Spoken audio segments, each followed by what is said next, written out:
And now, Detailing Success and PNS Double Black present the Renny Doyle Podcast, a podcast for blue-collar entrepreneurs. Hosted by the detailer of Air Force One and founder of both Detailing Success and the Detail Mafia, Renny Doyle. And now, here's Renny. Good morning. Good morning. How are you doing? So picture this. Okay, you ready? Got your mind cleared? Ready. So we're having a great event with Bob Phillips. You know, we did a PNS Double Black event down with one of our partners in Rancho Cucamonga. So we went to 3D Products, matter of fact, and did a staff training. So we've got this massive mega storm coming in, right? And everything's kind of been missing us. So then we also have this new to me Wrangler in the back. That's basically, if you imagine a saber-toothed tiger that needs dental work for headlights. Okay. When they put the aftermarket headlights in, somebody didn't know how to adjust headlights. So I start coming back up the mountain, and you know, it looks like I stopped by some Mafia members' shop. Oscar was there, and we kind of hung out for a little while and talked with them. Great conversation, and you could see Mount Baldy. It's starting to come in. So I say, I'm going to boogie out. Traffic's horrible, so I stop to eat. Start coming up the mountain. It's a complete whiteout. It's snowing, but the big problem is fog. You know, the storm's coming in. Well, you've got Mater over here that's got, you know, headlights going mainly up, but a little bit this way and a little bit that way and a little bit this way. I can't see shit. And so that was a very nerve-wracking ride home.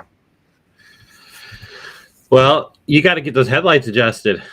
It's sitting in position now. It's sitting there. You know, I don't know if they're quality. I might have to get a new set. I'll see what happens. You know, Yeah. I think I got it figured out, but I've got it set, measured perfectly. And you know, the night before I thought about doing it, but I thought, I'll beat the storm up. They're working. Are there auxiliary lights on that thing too? Right. There are. The problem is there's picture this. We'll picture this number 2 is they didn't install them. So, you know, I've got to have everything wired up and everything else. So learning experience, but I will not tell you. I don't know if I should even ask me at the end if I should tell you how I got up safely.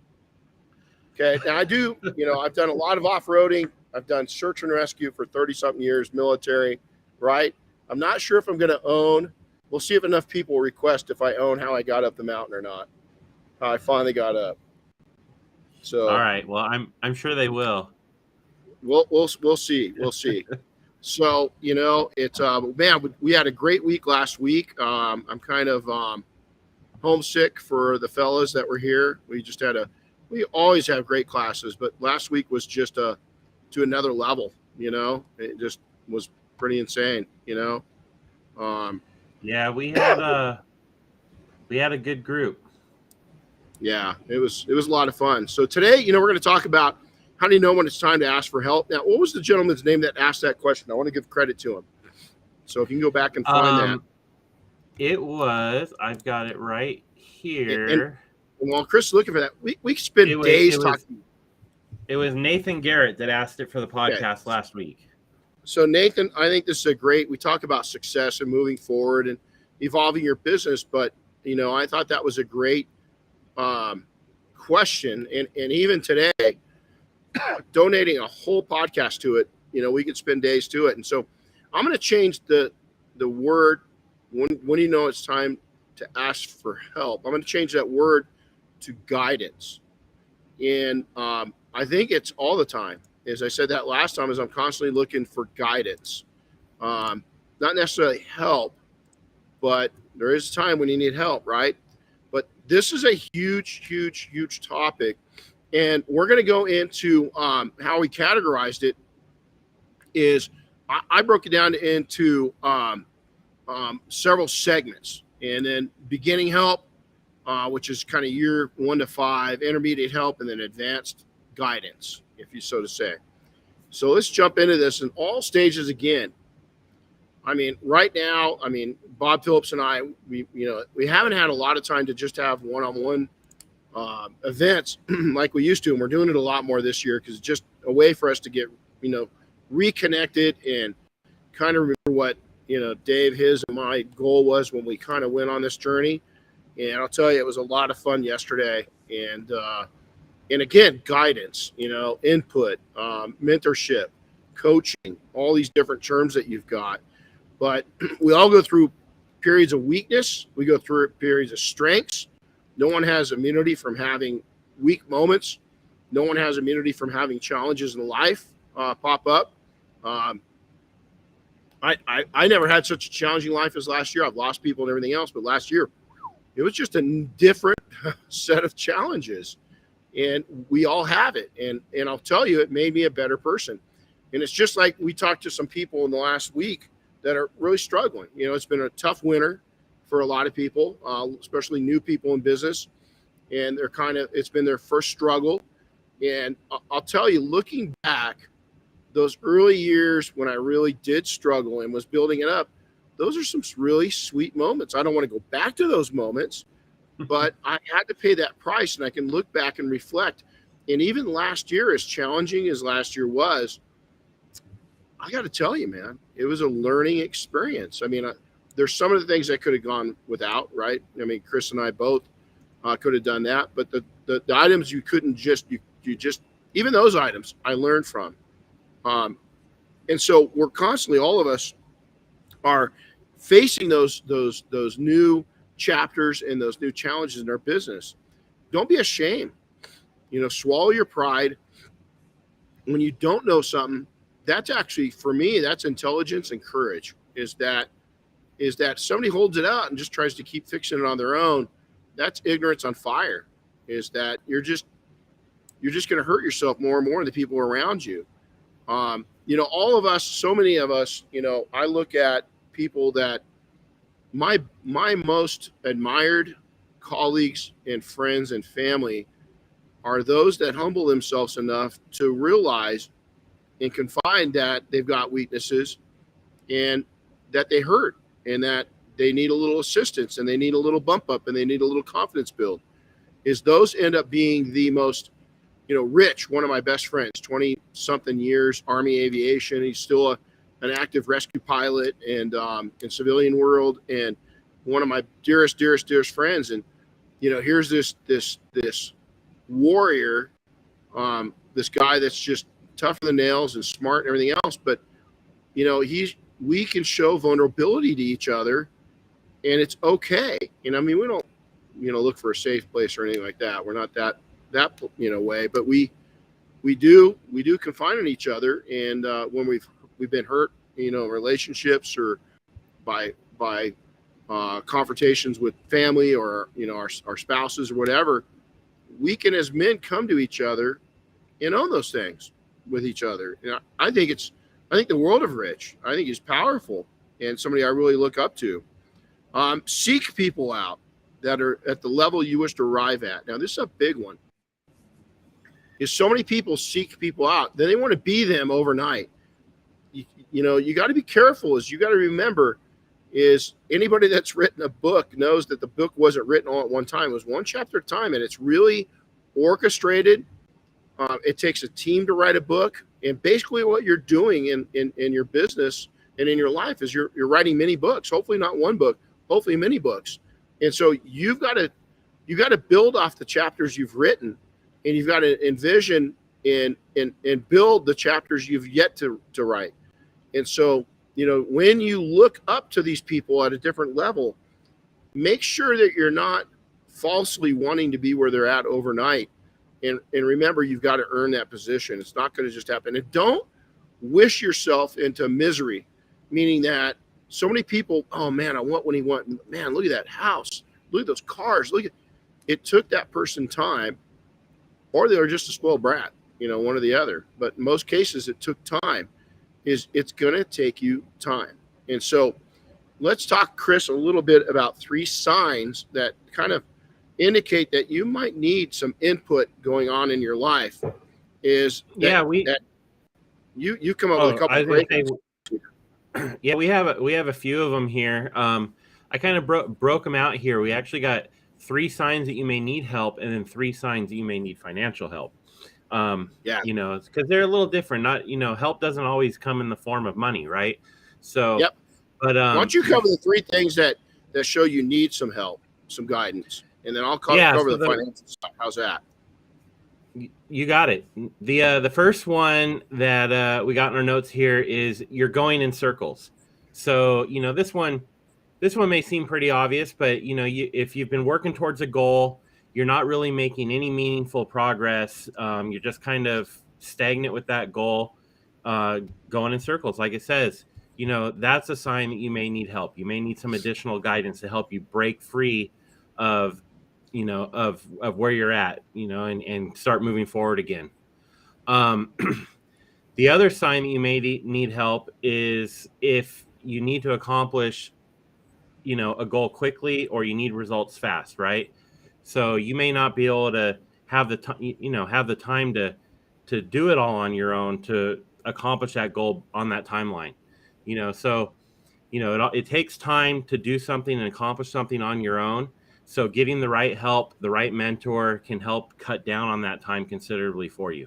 It's kind of what you like to say, Renny, the reason why you like to help people. It took you 20, 30 years to accomplish what you did. You want to cut that in half for the next group of guys. It's the same idea there. Absolutely. You look at Justin Lobato, other people, and some of you might not know who Justin are. A lot of you are going to, but he's probably cut 5 years off of what it took me to do it. Next generation that now Justin's starting to really push up, maybe they're going to cut 7 or 8 years off, and then eventually, I don't know if we're going to ever cut it in 2, but we're going to significantly reduce it. And then again, it comes down to the actual next one, which is financial guidance. Is you're carrying debt. Is that if you're going, and Oscar said this last night, we're talking to a couple of young entrepreneurs, and he says, if you're taking and putting this bottle of XYZ supply product on your credit card, and you're buying the smallest amount, and you're buying it every couple days, and you're not paying that credit card every month, there's a problem. There's a problem. Yeah. Is that you're not buying right? You're not. You're looking at this. Something's not right. If you're going into deeper debt, if those credit cards just keep adding up and you're not paying that balance off, if you're using credit cards to pay for supplies and you're not able every month to pay it off, I mean, we live today. We're in a society to where, I remember when ATM cards came into play, way back in the 80s, and it was kind of a weird sensation. But then you really couldn't pay for it. You could just go take money out, transfer money, make deposits. You really couldn't pay for anything.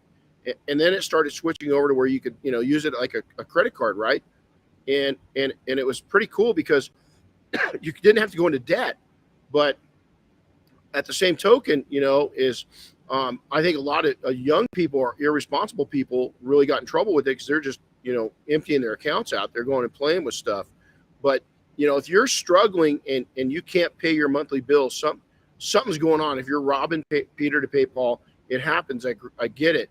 But that might be a time that where, I told somebody recently, listen, if you're really struggling, you need to make your business your side gig for just a little bit. Is that we're coming out of winter, it's going to change here in a little bit. But, Chris, you mentioned it, and a couple other people mentioned it, is go drive for Uber, go, I don't do the food app things, but go take and work with one of the food app things. I mean, it's flexible. You can take during the busy holiday time. If you live in an area like here, you could kill it. I've got a friend I was just talking about last night about this. He goes and does it. He's set, but he likes to make some side money. He says the thing, he's got a very economical car. It gets like 47 miles to the gallon or some crazy thing like that, right? Very clean, smells right. He's got a little portable vacuum that he uses in it almost every ride. But he says my biggest, and this guy's a former military and police officer and SWAT team member. He's a really big, intimidating guy. But he says my goal is to be so friendly. He said that half the people that I drive leave me a cash tip and a 20% tip on the app. And he says, so I'll walk out in a really busy night with $100 worth of tips alone, and then another $100 to $200 worth of income from the fares. Well, how can you beat that? I mean, if you're in the area that's productive, if not, go wait tables, go be a bartender, something that stops the bleeding, as I call it. Is that you just can't. And I don't care, man. I'm telling you what, right now, is that if things slow down, I mean, I'm well seasoned into my career, my life. I would have no problem doing that. I just don't want to eat savings. The other thing, the financial thing, if you're dipping into savings or you have no savings, and I want people that are listening to this to write this down. If you're going to go into business, and listen, I've got a bicycle over there. I went into survival mode, as a kid. I went into survival mode with a nozzle. I understand that, but I also understood that I had to. The business wasn't going to take and allow me to work. It wasn't going to support my financial needs full time. So I've always said, when your business has got that minimal, and I'll tell you, this is spooky, 6 months of income. So what you do is you write down all of your bills for your personal life and your business. You add that up. That's your nut every month. And you've got to have at least 6 to 12 months saved up in savings before you can take and start really, really taking off. You've got to have that nest egg. And then every year I used to take and grow it. This is going way back 20 something years. I would try to grow that by 10 to 20 grand every single year. And pretty soon, you've got 50 grand, you've got 60 grand, you've got 100 grand sitting there. That wasn't play money. That wasn't money to go buy a car. That was, survive an economic turndown, to survive a 9/11, to survive in the event that we go to war, survive something that another, COVID outbreak happens. That money there is used specifically for survival tactics. As you get older, and we'll cover that here in a bit, it may switch and you may be investing it in different ways. So some big items. This is huge. Admit what you know and what you don't know. For instance, I am not an accountant. I'm not a really good bookkeeper. I can do it, but I don't enjoy it, so I outsource it. Savings, we talked about savings reality. You got to every single time you bring money in, you got to stick money aside. It was pretty cool. We were down with Phil yesterday, and we're talking about this with him and his staff. And Phil opened up his wallet and he pulled out some money, and dollar bills were turned the other way. He has kept for, I think, 20 something years. He was down to his last $3, and he keeps those $3 $1 bills in his wallet, and he has for 20 years. Just as a reminder of where he was and where he's come from. Is business can be a side gig, and maybe you need a side gig. Is you've got to be honest with yourself. Don't wait. The second that you take and start having to go use credit, or you start pulling out of savings, that's the time to go freaking Uber, and do figure something out just to stop the bleeding. Listen, I've got my admiration for you doing that. I've got disrespect if you don't. If you just keep thinking I can do it, you probably can. But I know you can if you're not in debt. And I know you can if you've got a positive outlook. And I know you can if you feel good about yourself. But what's going to happen is you're going to dig yourself in deeper. You're going to start thinking about yourself badly. And you're going to, especially when it's like, okay, I don't have much left and I'm in trouble and I might lose my business. God, just don't let that happen. If you're in that spot right now, stop the bleeding. Go get something. It's okay. You'll make it. Farming is forming a business organization. What kind of organization are you? Everybody wants to start an LLC. Everybody wants to start, an S corp. Everybody wants to start a C corp. Is the very next thing. Go engage a CPA, and really until you're probably doing 100, 200, 3.5 billion dollars, maybe even $1 million a year. You might be better off running it as a sole proprietor. Most times when I talk to people, they're forming an LLC for the wrong reasons.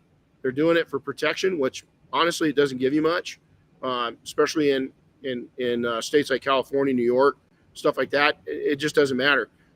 I want it for assets. I want it. I'm going to build it up. If I'm in a partnership, I'm going to build it up as a way to distribute income. Um, you really, I think just the sole proprietorship is underused, and LLCs are for the beginning. I'm talking super small. They're overrated. Now, once you start making some money, it might even be better to go to an S corporation.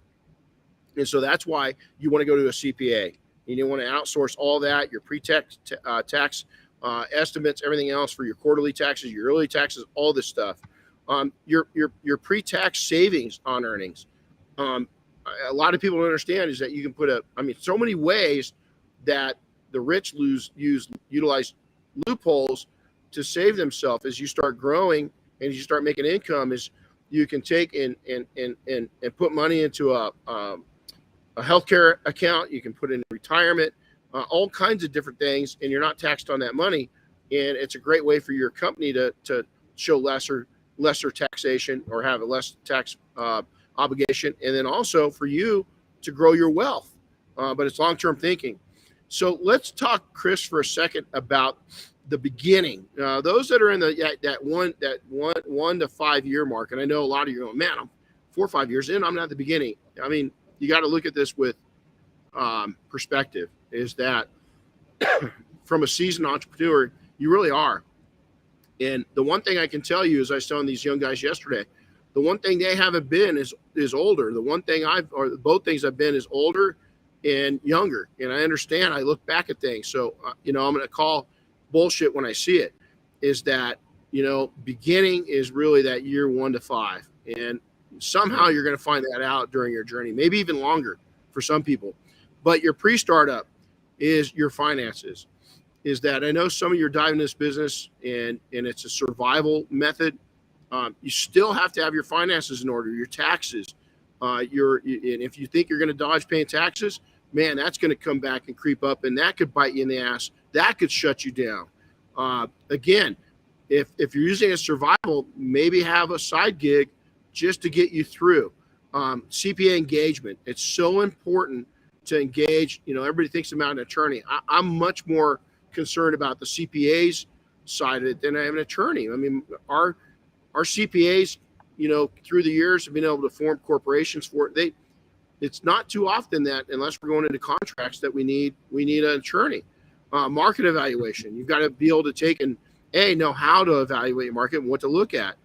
You have to have a business plan, and then you got to look at your initial investments for the first 5 years. What's that look like in product, equipment, education, marketing, savings, your launch, your mobile system, or your lease improvements in your building, your lease, all your deposits on that for your utilities, for the actual building, for the improvements, for the city.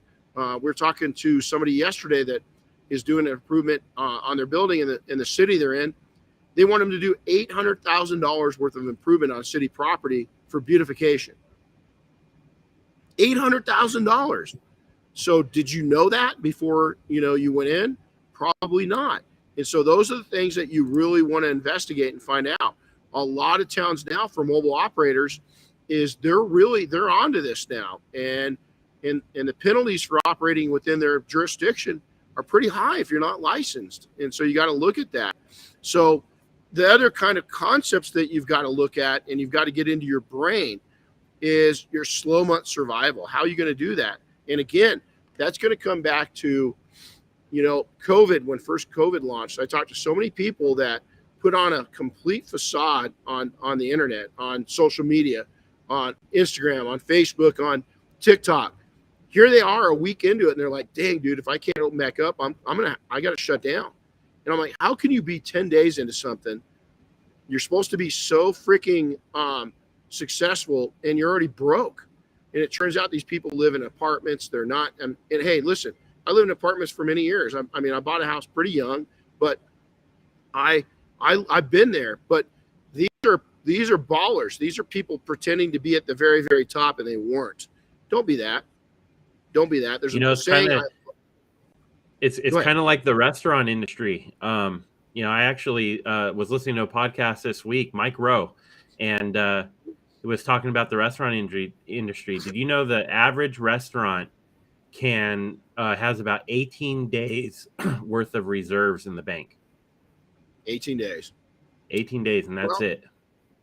You look at That's why 2 weeks to flatten the curve didn't work out too well for him. No, it was horrible. And when you look at the average American, they say they're just 1 or 2 paychecks away from going broke. And if you look at that, those are people that own homes, so it's really, I don't know, I'm in a really good spot right now. I went on a little spending spree when everything was good, right? I bought some cars, and we had a deal with Porsche, and we drove 18 amazing new Porsches over, a year and a half, 19 new Porsches, something like that. It was a great run. But I saw the economy change, and I went, 2 reasons. A, self-preservation. I practice what I preach right here. So matter of fact, our CPA just sent us a note and said, hey, finally, I've got your automotive-related expenses right where I want them. And I said, good. And I said, well, they're not going to really change. I'm going to keep it here and for the foreseeable future. Well, but that's the thing, though, right? You have a budget for it, right? It's not that you're necessarily overspending or spending recklessly. As you can budget for the fun stuff. Your wants versus needs, right? Your wants are okay as long as you're not going nuts and you're covering all your needs first. Yeah, absolutely. I said this to a person yesterday. They're saying they're kind of struggling, and they mentioned that they went out for Valentine's Day, and he knows who he is, and he said, we had a very modest dinner, which I'm really proud of him. He's young, and he goes, I had a couple beers, and I said, no more beers. That's a want. And I said, I know you're going out, but right now, listen, reward yourself with that beer when you've got $5,000 in the bank. Be that tight right now. Every dime, if there's extra money, it goes into savings. And the thing that a lot of people don't realize when you look at it and you operate that way, what's going to happen is you are going to, it's going to just catapult your savings, and you're going to be in such a business in life doesn't get easier. A lot of people think that, so I'm going to crank it out in my 20s and it's going to make my 30s easier. I personally didn't see that. I had a really good lifestyle in my 20s. I wish I would have just kept it rolling. I've said that a million times. I had the right outlook. As you start to evolve and grow, the intensity of the situations and problems grow too. It's that hopefully you get better at handling them, and finances is definitely one of them. And so, it's going back to that year 5, and the outlook of things is that, where do you put your marketing? As you ask that, so many people. We're talking to somebody the other day, and they're telling us, "Yeah, I'm going to spend $1,500. This agency's going to go." I was like, "Whoa, wait a minute. You're going to spend $1,500 with somebody, man? I mean that is just. We don't spend $1,500 on marketing stuff.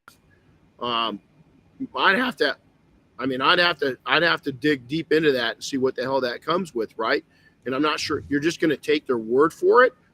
Did you talk to some of their clients? I mean, you got to dig deep now. Once you're into, profitable, and maybe your side gig's just supporting your main business and things are rolling, but you say, okay, hold on, I'm going to keep my side gig going. I'm going to try this marketing company a buddy of mine's using. He's having huge success selling big ticket items. I'm going to try this for a month. If it goes good for a month or two, I think it's time to give up my side gig. That's another story. I like that outlook. Building up relationships is where do you go to build those relationships up in your local market? There's really cheap places to go to build up relationships in your town. I mean, your communities are filled with Toastmasters. They're filled with Rotary clubs. They're filled with Chamber of Commerce. There's so many places, lead generation groups. I mean, dang, even going to your local car culture and talking to them and being there, constantly getting engaged. I like what Oscar calls this is transactions, is that you're taking, and when you're having these discussions, you're actually building up future transactions. There's transactions. So I'm thinking about those things as bookkeepers, deeper CPA engagement. Instead of having a CPA to send your quarterly, yearly taxes to, is maybe now at by this time is you're having, quarterly or monthly or, in some cases weekly reviews with your CPA. Is that I was really good when we were spinning. I would call her up and say, hey, I'm thinking about doing this. What do you think? Because I wanted to look at could I write it off? Is that if I couldn't write it off, if it was going to be income for me, no desire. So she said, okay, tell me what you're going to use it for. Tell her, yeah, you can write that off. Let's try it, see how it goes. Then when I told her I was giving it up, she's like, yeah, good. I'm kind of glad to see that. Let's see where the economy goes. Now, the flip side of that is my tax liability this year is going to be a little more. I put a little more money away in savings, right? So now I got to pay Uncle Sam a little bit. So it's a balancing act. The other thing is that people often talk about the value of their companies, is that when you don't show much actual income for the company, is guess what happens? Is that the value of that company's kind of questioned. Is that, but on the same token, we kind of live off our companies and we want to lessen our tax liability. So, I mean, that's serious conversation. Really, you don't have to worry about it unless you're going to sell your company. Maybe 1, 2, 3 years out, you start thinking about those things. But again, more reason for deep CPA engagement and a really good CPA. Last year, I tell this story. I sit down before our taxes were due and had a 1-hour conversation with our CPA. That 1-hour conversation ended up saving us $26,000 in both federal and state taxes, because we were able to take and give her the big picture outlook that she just wasn't seeing. Guess what? We're doing it again right now. She's got all her books. She doesn't think she's got too many questions, but I want to run through. It's worth spending an hour and paying her for an hour of her time to make sure that's the case. So now let's talk about intermediate. Those people that are at that, that 5 to 10, 12 year point in their careers. Some a little sooner, some a little later. It's all going to be dependent, right? This is just suggestions here. Intermediate help is scaling. How are you going to scale your business? In the early days, honestly, with 1 or 2, I'd keep till you get your profits really where you need it. I keep a really pretty tight staff, unless you're just rolling in it. If you've got a lot of wholesale accounts and you need a big staff and you're making money and your CPA, you're paying taxes, you're doing all the right things, well, different story. Most of us, though, is how are we going to scale this thing? How are we going to continue to grow, and how are we going to continue to profitize? But as you grow in those years, the one thing, the demands on you are going to start changing. So to put yourself into the shop and working, in your business is going to become tighter and tougher because you're working on your business. So intermediate help in the form of staffing, developing that culture is, how do I find people? Create such a great culture and such a great way about you, and such a get good imagery that your customers are sending their kids to you, their nephews, their friends, college graduates, high school graduates, all these different people. You're getting approached for people wanting to go to work for you. That is really where you want that. And then manageable growth. I know I read something on social media on one of the fast growers in an industry I watch, and they're really struggling right now. Is they grew so quickly that quality control became an issue.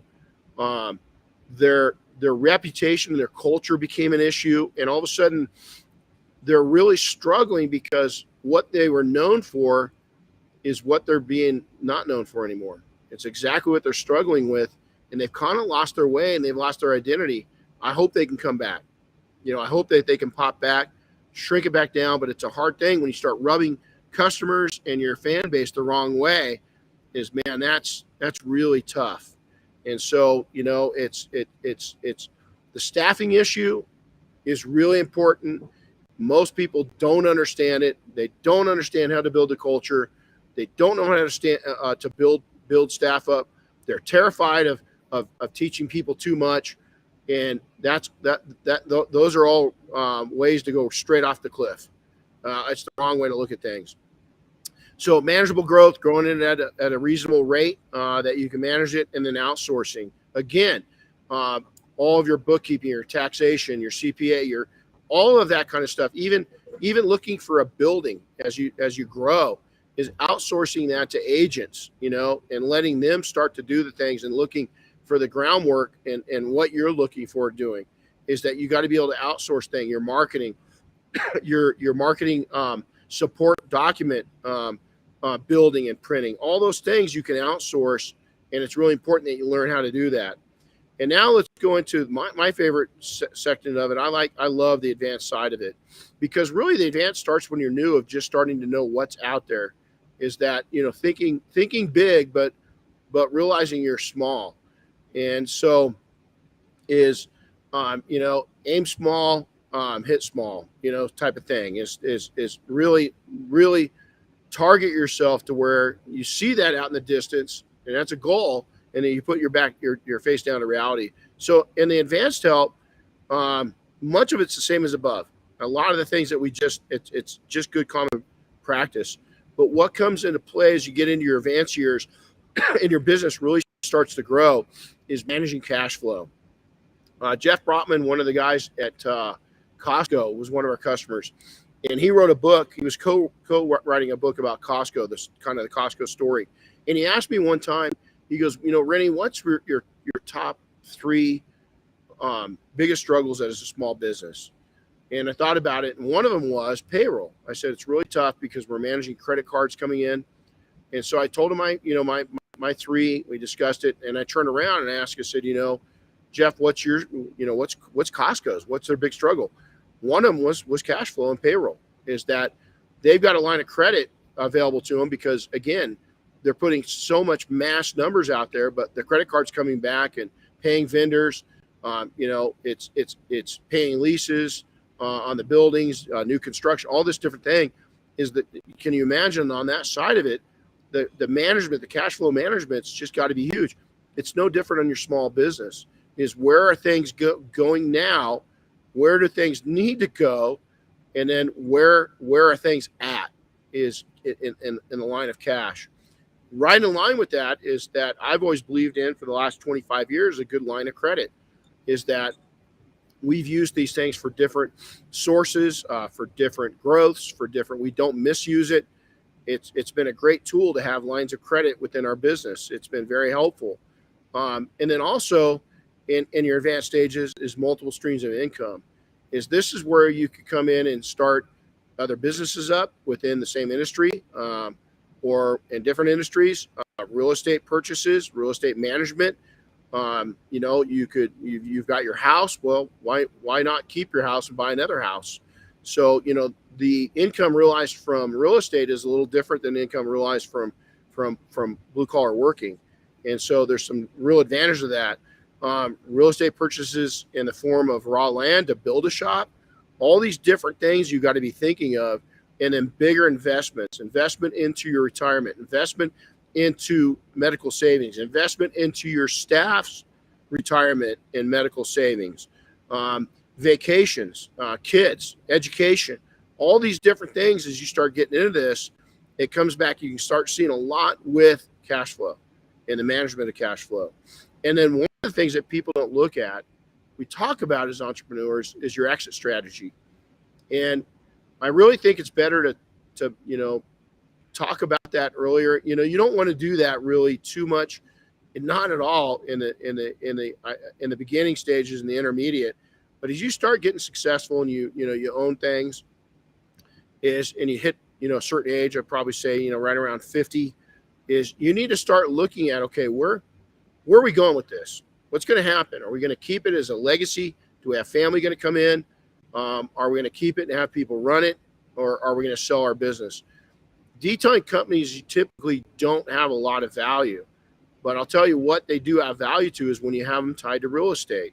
The other thing is we just had a detail company sell for a significant amount. We've sold several businesses during my career, not for huge money, but money, solid money. By comparison, though, now you've got some of these really nice super shops that are turning some really nice profits, and they're having, entire families come in, and a family can live off the income of these things and run a really nice business. And some of these businesses are getting pretty impressive numbers that I really probably never thought that I'd see during my time in the industry, but it's starting to happen. That's rare. Most of us run small family, mom and pop, which is great. there's still value in it. And the thing I would look at is selling it to your staff, is having a tradition go on. Part of it's a gift, and then you maybe wet your beak off of it the rest of your days or for a set amount of time. And then guess what? They turn around and do the same thing 20 years later. And so those are all different things that you want to look at. Again, we could get into this, Chris. We could spend, 2 days on this, 3 days on this, just going into when to look for assistance and everything else. But, it seems that the economy, we just don't know where it's going. We don't know where it's at. It just seems all over the place, right? I thought we'd be in a little more dire situation. By this time, I really felt February was going to be kind of a little uglier than what it's turned out to be. And it actually hasn't been too bad. But there are people hurting, especially the newer crowd that hasn't really seen here on the West Coast, especially where we've gotten a pretty significant winter. And, Southern California is not used to rain and winds. Winds we get, but the rain has been a problem for a lot of people on the West Coast. And, and the snow. It's still like other places' summers, though. Right. It is. It is. But our people freak out at drizzles. That's right. Or even just the mention of it on the news. And so I wanted to circle back on something. One of the things that's a common topic in a lot of our podcasts is relationships, and needing help and being able to get the help and support you need ties right into your relationships too. It does. There's a note here that we actually skipped, and it's even if you know what to do and how to do it, you sometimes just need someone you could trust by your side, right? So people require connections to thrive, and strong relationships are a powerful source of motivation, inspiration, and accountability.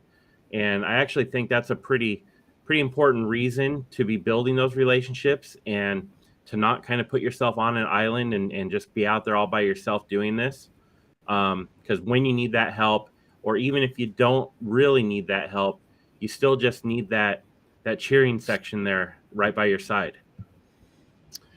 Well, and that's important. And it's just somebody to come to and to be honest with them, and to be able to know that they're not going to drain it out to the rest of the world. That they're not going to sit there and belittle you and tell friends and family and competitors and everything else and mention you by name. And it's important. The other thing that's really, really important is that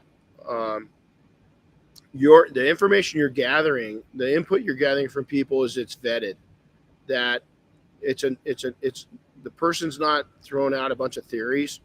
I've got somebody in mind that is really good about giving business advice, but their business is in shambles, and they've got employee issues constantly. They've just never really that many years into it, I don't know, 14, 16 years in. And to me, they're just, I think, Chris, you put it on here earlier, is they're kind of spinning their wheels. They're doing circles around themselves.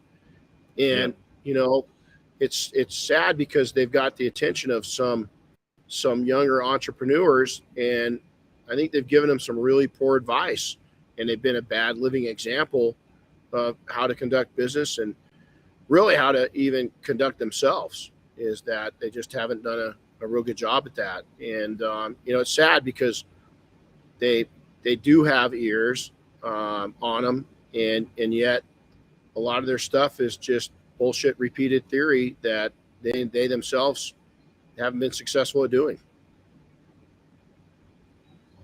And so you got to be careful of who you allow to get into your head. You really do. And I think that's so common these days, is that on social media, you can make yourself look any way, you want. We were talking to somebody, and I won't throw their name out there in case, but, the person that they know constantly, showing the world living large, that how this person that he knows is living large, and all these fancy cars and fancy houses, and none of them are theirs. They're just posing in front of stuff, and going out to the right areas and being with the right people, and they don't even pay the bill. But yet the rest of the world just thinks that they're they're living high and they're all that. And it's a complete facade. It's cardboard. It's not real. And, it's real easy for people to buy into that. And I don't give a shit about anybody else. I just don't look at what they have and want it. If they've got something going on in their life I'm going to go make it happen for myself. And good for them. I'm not envious of anybody. It is what it is. But, finding those proper mentors and coaches is, it's one thing to get online. God, going back 20 years ago, I read a book, and this gentleman had really taken and revitalized a kind of a joke industry. He'd taken and made junk very profitable, and he was a multi millionaire. And so I reached out to him, and we had a chat. Turns out he's a car guy, he's an aircraft guy, and 6 degrees of separation. It turns out that we've got a mutual friend through aviation. So this guy invites me to go down to Dallas. We had an office in Dallas at the time. So next time I'm down there, I went and had lunch with him. And, for a couple years, he really he changed my life. It cost me, it was pay to play with him. But he mentored and coached me on taking the business to the next level. And, you could see now he was real, if you can imagine, Dallas Flash, Dallas Fort Worth Flash back in the 70s and 80s, old oil money kind of Flash. This guy was that way, and I'm just not that way, but he was the real deal. I mean, he had a lot of money and successes. He changed my life because he was the real deal. So I think that's what we've got. And I really want to thank, this was aimed more really at the new people, is that you're struggling. Try to take in and, look at this with the right eyes. You're going to make it. Just, settle down a little bit, and, it's going to happen for you. But face your realities. And, there's a thing in, we call it when you're dropped off in a helicopter is not everybody gets it. I've gotten it a few times, if I'm honest with myself, called drop shock. Is when you're dropped in somewhere, especially the few times I was dropped off completely by myself.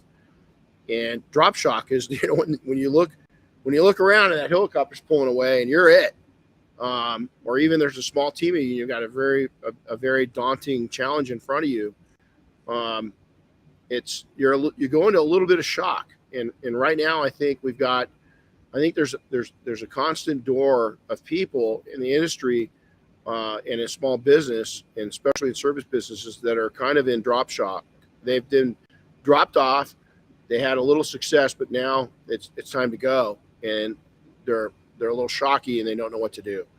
And so I hope this helped you today. And key to getting through drop shock is realizing what our mission was. Taking a deep breath, going with our plan. The first thing to die in search and rescue is the plan. It usually just falls apart, and we have to go to planning on the go. But we always have a plan until the plan doesn't work, and then we make another plan. And we call it Super Gumby. Just be super flexible like Gumby. But Chris, thanks for put a lot of this together. I hope you guys really enjoyed it. A lot of notes. I want to tell everybody good morning and take and appreciate you guys attending. Make sure to share, like, comment, let us know what you want to hear about. The podcast continues to grow, and we love to hear if we've made an impact on you today. We'd love to hear about it. Is that send us an email. It's Renny, RENNY @detailingsuccess.com or Chris @detailingsuccess.com. But if we've made an impact and you learned something, we'd love to hear it. Yep. Awesome. Chris, we're out of here. Guys. Guess what I'm doing today? Adjusting headlights. That too. Oh, we never found out. Nobody really asked, which I'm surprised. Then but I want to know. No, we have to wait till the next podcast. And if anybody asks or sends us an email, we'll share it. How I got off the mountain successfully last night. So with Mater, the Jeep headlights set, my God, that was unreal. I'm not kidding you, man. I got out at one point, looked at the beams, and Most of them were going anywhere but on the road. Unreal. So, all right, guys. Hey, man, you guys have an amazing day. Go out and make it powerful. Be real with yourself. Remember, you're not broke. Nothing's wrong with you. You just got to fix what's going on in your life. Take care, everybody. We'll see you next time, okay? Have a good one. Thanks, Chris. Yep. See you guys.